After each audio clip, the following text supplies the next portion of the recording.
Hello साथीहरु, म चाहिँ के खाँदैछु भन्दा यो आन्द्रा भुडी, koleja, पोर्क, खुट्टा, टाउको सब मिक्स छ साथीहरु। अनि आज चाहिँ खुसीको बात के छ भन्दाखेरि पानी पर्दैछ, एकदम शीतल, एकदम ठन्डा भएको छ के, हावा आएको छ, पानी आएको छ। त्यही खुसीमा चाहिँ म मासुको आन्द्रा भुडी खान्छु।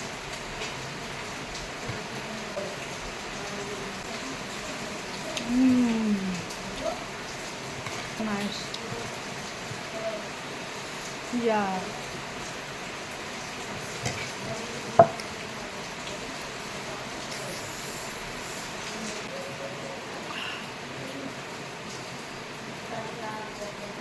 आन्द्रा त यत्रो लामो छ साथीहरु, काट्नै भुलेछु।